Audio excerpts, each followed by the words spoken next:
being present is already the case. It's something that you don't do anything in order to quote unquote do it. We can never leave the present. We can never actually get outside of the present. We are always in present. Even if there are thoughts of the past or the future, it's all happening in the present. It's effortless. It's not an issue, you can say.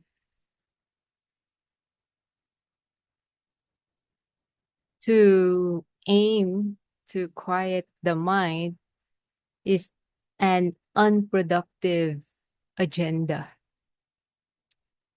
because the mind will be the mind, you know? And so the mind being noisy, it doesn't have to be a quote unquote a problem. You know, it's kind of like sky. The sky having a lot of clouds, a lot of birds, a lot of stuff.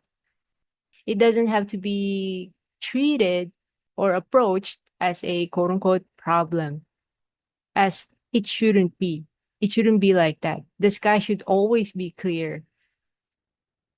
If you don't see it as, say, quote unquote, as a wrongness and not give it any, you can say, engagement or attention, meaning you don't treat it as something to fix or something to quiet down or something to, change or anything, then paradoxically, you find yourself in a more quiet place.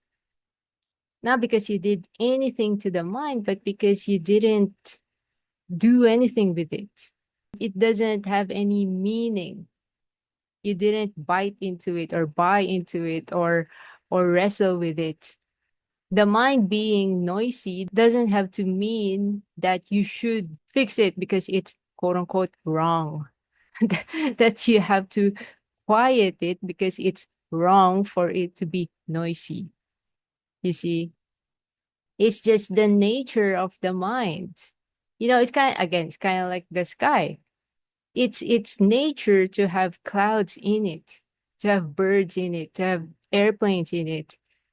It doesn't mean you have to engage with it or bite into it, you know.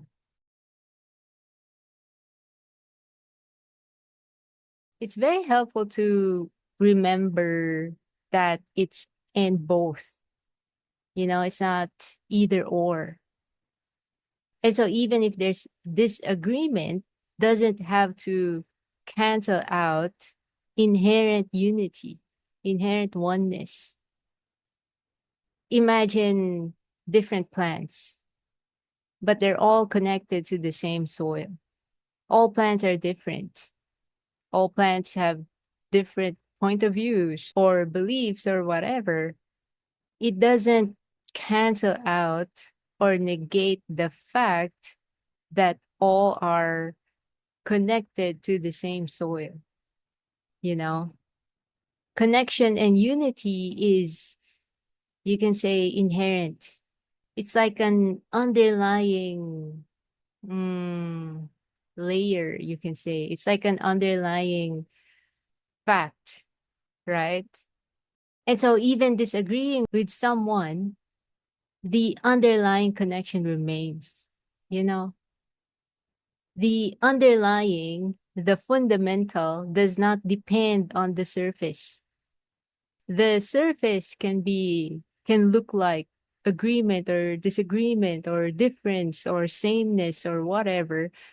The underlying, the base, the fundamental is still that.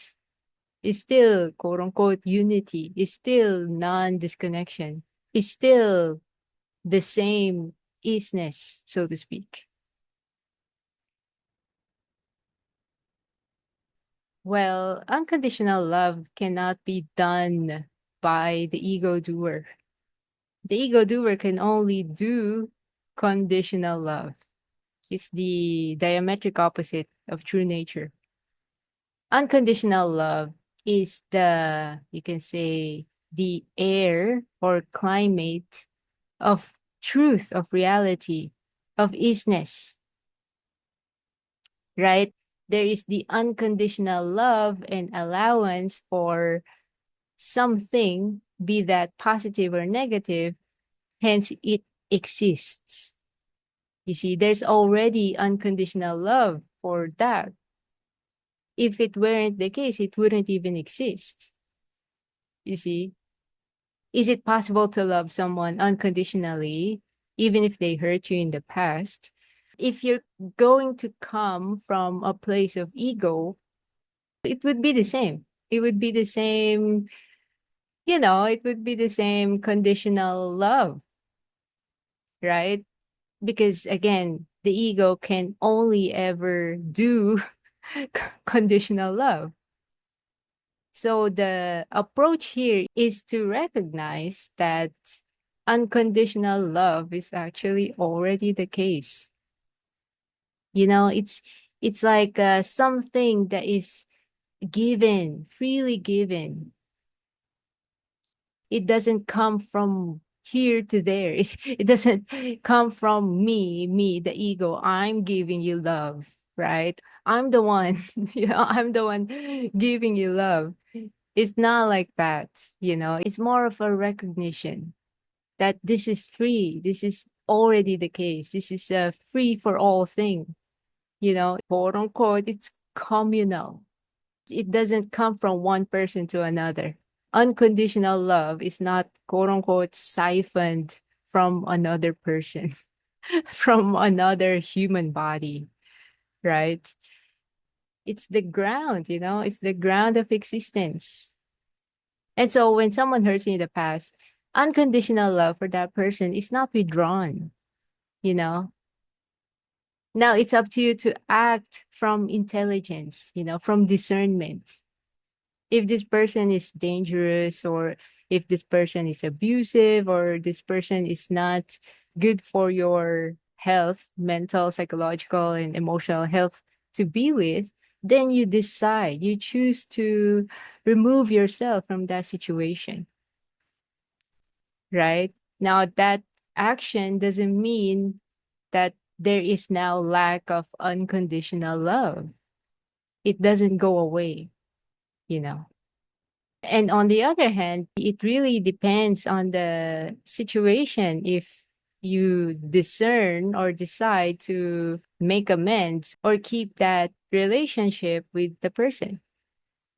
Another thing that I would like to add is that challenges can serve as an opportunity for empowerment. Triggers, right, actually allows you or gives you the opportunity to remember your inherent true nature qualities, right? So, for example, the person did something and it triggers your sense of unworthiness.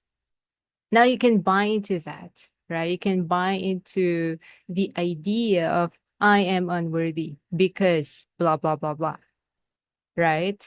Or you can recognize that that notness idea is a service, is there to serve you, right? It serves as a contrast to point to the easiness of it, you know? It unravels into the easiness of worthiness. And so it serves as a reminder. It serves as a reminder that says, hey, you forgot. Worthiness is inherent. Worthiness is a true nature quality that you inherently have and that you forgot, right? And so that trigger, you can say, was used as a service, as something to benefit you, as something to remind you, as something to point you to your inherent nature. And so a helpful recognition is to have a different seeing or approach to, let's say, negative arisings, to notness thoughts or emotions or triggers, right? Meaning what is triggered in you. So again, if the sense of unworthiness or invalidity was triggered, it's up to you how you see that. If you see that as an against me, it has no use, and I have to suffer that, I have to be in moping about that, then that'll be the experience. But if you see the arising as something to be used, as something that quote unquote automatically points you or unravels or flows into the whole picture, right? The isness of the concept of the idea, then it serves as a great, empowering point. It serves as a great reminder that even in the face of such triggering a situation, oh, this is not canceled out. Actually, you can still come from this place. Oh, actually, you have this in you, or there is the you that is not, let's say, at the mercy of it, at the mercy of the situation, that is not victimized and instead empowered and reinforced. You see?